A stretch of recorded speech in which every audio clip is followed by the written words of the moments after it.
Hello, my name is Qulathis, and today we are going to take a look at the latest thing to be revealed for Warhammer Quest Cursed City. Yes, we're going to cover all of this because I can't wait for this. I'm genuinely massively excited. Now, this probably won't be a long video. Cut a long story short, basically I've messed my jaw up really badly, so it's kind of tricky to talk, but I still want to make videos and I'm getting bored just sitting around doing nothing, saying nothing. So we're going to take a look at this little update for the Cursed City.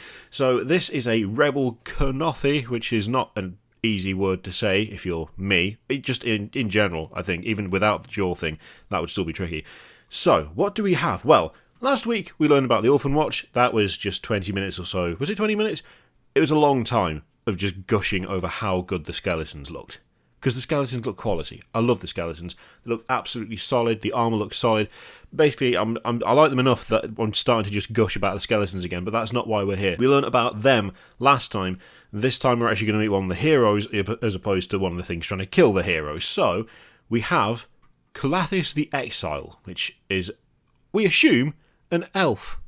Except we don't assume, because it quite clearly shows it in the picture. So, after losing her home and family, she's come to the Cursed City to seek vengeance on those who took everything from her. We hope they're ready for what they've unleashed. Makes her sound pretty strong, to be honest, that. So, in the realm of Gyron, there is a strange annex called the Ingala Weald? Once known only to the Sylvaneth, then the Soul Blight came. Qulathis and her kin fought as... I don't know how to pronounce her name. Qulathis? It's kind of tricky. Fought a savage guerrilla war against the vampire invaders, but they could not match the brute strength and resilience of their undead foes. Fair enough. Qulathis' clan lost hope and withdrew, seeking to restart their lives elsewhere. Qulathis, however, refused to give up and vowed to bring true death to the vampires, even though her elders expressly forbade it. You should always do what the elders... If there's anything you know about elves that is true and accurate across all the various forms of fantasy in which elves appear, it's that you do what the elders say.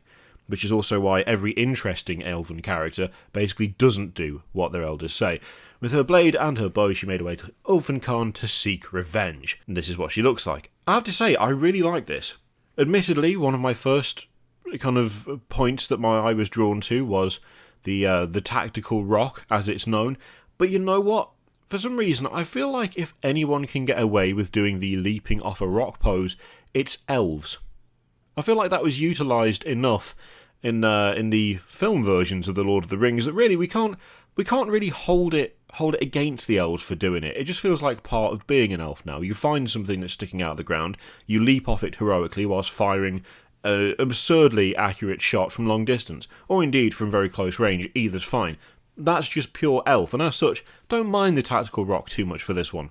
The model itself's got some nice cues from other kind of wood elfy models. Now, I did get a few other wood elfy things up to do a bit of compare and contrast there.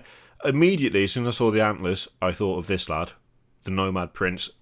That has got a serious set of antlers. I'm glad they're not quite that excessive, but it is a nice little bit of continuity from one thing to the other. Similar kind of thing with the kind of armour around the top of the legs there. There's a nice kind of repeated pattern across the elf stuff. You can see it again here with the Eternal Guard. There's like a nice continuity between all of these different models. Even things like the belt is quite similar as well, which is nice. The scarf around the face it's just 100% elf character. I think even I'm pretty sure in Vermintide, was it 1 or 2 that's got the Elf Ranger? That also features a mask across the face, if I remember right. I could be wrong about that, but I'm pretty sure. I should play Vermintide 2 again. That's a very good game. Yeah, overall, I really like this. The bow is nicely done because it's not absurdly overcomplicated. It looks a little bit fancy, but it's not super ornamented, it's not impractical. It looks like a good, simple weapon for killing people with, which I think is the right way to do that kind of thing. Some of the stuff that's overly complex, it has the feeling of it looks good now, but how easy it is to use, for me anyway. Even though I am a fan of absurdly impractical weapons, for some reason it always falls short when it comes to things like bows and crossbows.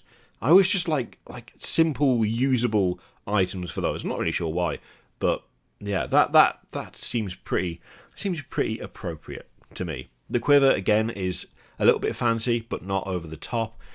They haven't gone completely wild with like symbols and ornamentation, which is nice to see. And again, that's something that they are pretty good about with the existing stuff, actually.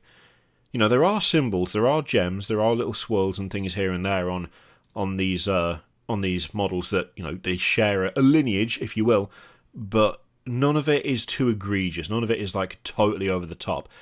Wood elves always feel like they should be a bit simple in just the way they dress, just because, I don't know, I think it just seems to suit them more. It makes it more kind of interesting, the difference between like a wood elf, which has got like relatively simple clothing, fairly Spartan, fairly utilitarian, compared to things like high elves that have got all the robes in the world and finery and all that kind of thing. It's a nice distinguishing marker between the two, so I'm glad they've kept it relatively simple for this one.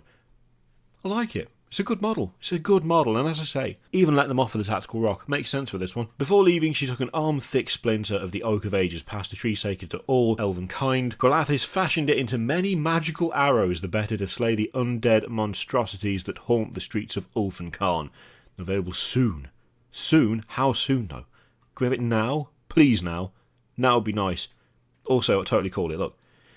Qulathis was initially sent to bed without any supper, but is now forbidden from ever returning to the Everspring Swathe. That's what you get for not respecting your elders.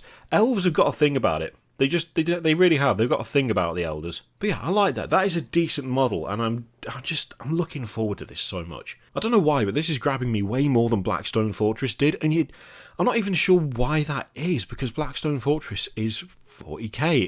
It's you know, rooted in the universe that I've had the most interest in of any sci-fi universe forever, but for some reason Cursed City is just grabbing me in a way that Blackstone Fortress never did. Yeah, I'm looking forward to this. It should be good. I hope it's good. At the very least, the models are good, so that's the main thing. Even if the actual game itself isn't great, all the stuff in the box will make for some great D&D stuff, at the very least. So, you know, win-win, really. Anyway, let me know what you think in the comments down below. What do you think of Qulathis? What do you think of the model? Are you looking forward to Cursed City? Are you approaching critical levels of I need this now? Or are you being more sensible and measured about it? More sensible than me. Anyway, let me know in the comments down below. In the meantime, feel free to click all the things, Patreon, video, subscribe, all that stuff. Click it if you like, don't click it if you don't want to. And of course, there is an affiliate link in the description for Element Games, which you can use to support the channel if you would like. Leave it in your capable hands. Thank you very much for watching. I'll see you next time.